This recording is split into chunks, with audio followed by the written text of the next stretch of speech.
I'm here with George Hawkins. George is the director of the special events in Gatlinburg, and we're going to talk about 3 special events coming up. George, thanks for being with us again. Oh, it's a pleasure. We're excited about this weekend. Tell me about the special events coming up, especially starting with the parade. That's got to be probably your favorite special event.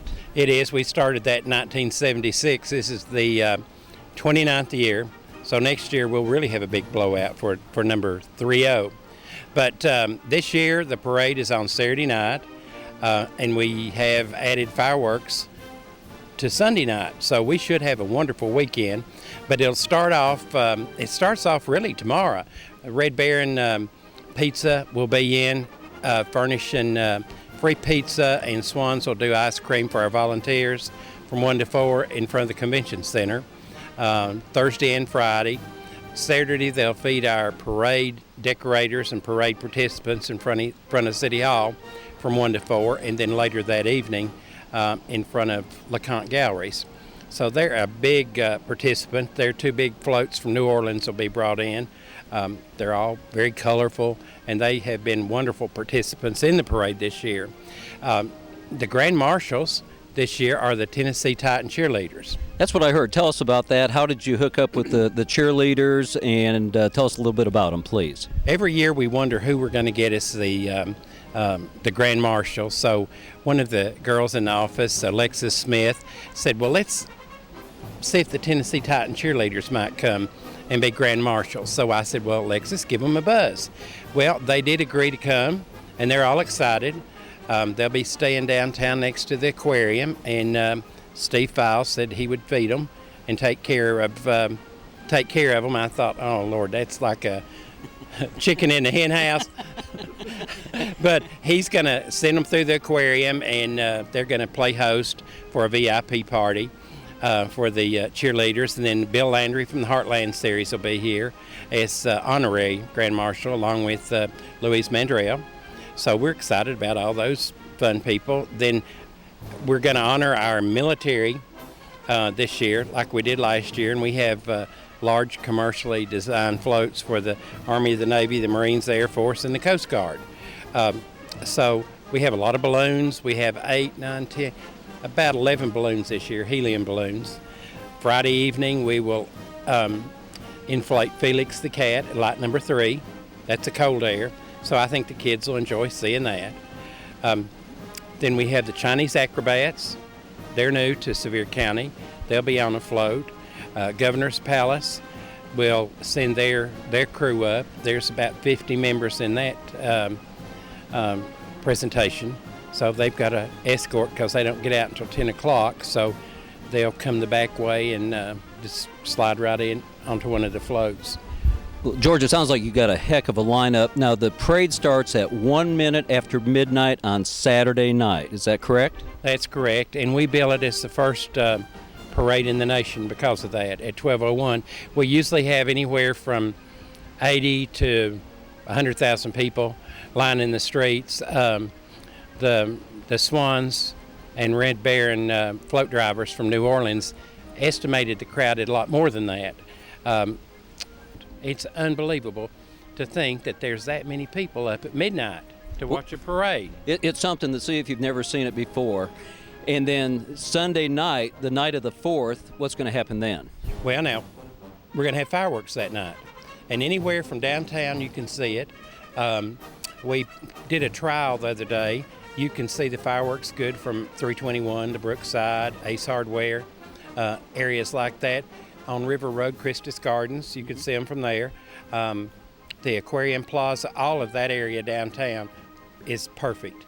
The main parkway up to light number 7, you've got an excellent shot straight at the fireworks. So any of those areas will be ideal. And we don't want to forget that at 12 noon, we've got the River Raft Regatta. Tell us about that. That is an unmanned raft race down the Little Pigeon River. We have 2 categories. I call it the trash and treasures because a lot of people make their own boats and their entries. So those are your treasures. And then we have some milk cartons and different things that people throw in there, but anything goes. So we have 2 categories this year. Then we have trophies and prizes for all the winners. We've got the first, second, and third in each category, and then the best in presentation, whether it wins first or not, because we've had some beautiful presentations, but sometimes they're just too heavy to float. We don't have enough water in the river, but it looks like we're going to have plenty this year.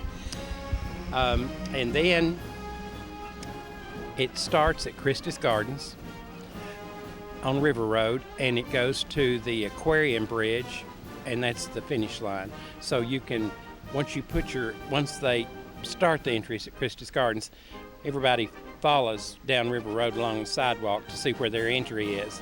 So it's real exciting to see your entry where it is in the parade and walk on down to the Aquarium Bridge. George, for our viewers, let's go over the itinerary again and sort of give them an idea when to get to town on Saturday evening and for the parade and also for the fireworks and the regatta. One more time, if you would. Okay, we encourage everybody to come early on Saturday because it is Saturday. Saturday is always a busy day anyway. The parade starts at 12 midnight, but Pigeon Forge is doing a fireworks show. I'm not sure what time theirs is, but I don't think people are going to have much time to get from their fireworks show to the parade. So we tell people to arrive early because of the congested traffic situation, because we have two large events going on. So come early, have a good time, stake out your place on the sidewalk, and then at about 10 minutes till 12, we'll have pre-parade excitement downtown. When we close the streets and while people are waiting for the parade to start, we have dancers and we have cloggers and we have clowns. We have a lot of different groups that come out into the street and entertain the people. While the parade has started out on that end, we've got something exciting going on downtown for everybody. So it's just not dull and dead. And then when the parade gets to those people, they just sort of back off into their staging areas. And so then the parade route will be closed off approximately 10 minutes till 12 on Parkway and on Highway 321 where the parade lines up. Then it will take approximately an hour and 20 to 30 minutes for the parade to clear the whole parade route. So it's usually 1:30 before the parade's over, but people are, they're not in a hurry to get anywhere except to bed. So so it's not too bad after it's over. The traffic lots empty out pretty good, and the police are familiar with how to get people back home pretty quick. And then the parade is that night, Sunday night. Right. And that starts Saturday night. Saturday night. The fireworks is Sunday night, and what time does that start? And that starts at 10:30. And we will be installing signs at all of the areas that are good viewing areas that say "Stand here." Okay. So look for those signs on the poles, and that will be a good area to camp out for the fireworks. It'll last about 20 minutes. And with the rafting regatta, again, that's when? That's on Sunday at 12 noon, and arrive at Christus Gardens, and so you can enter your float boat or whatever you're gonna enter at 11:30, so we can get it tagged and get it to the starting point, and then at 12 is the race. Well, George, it sounds like just a lot of fun activities. Special events will be at an all-time high in Gatlinburg, and thanks for the hard work you've done. We're looking forward to it. Thank you. Thanks, George.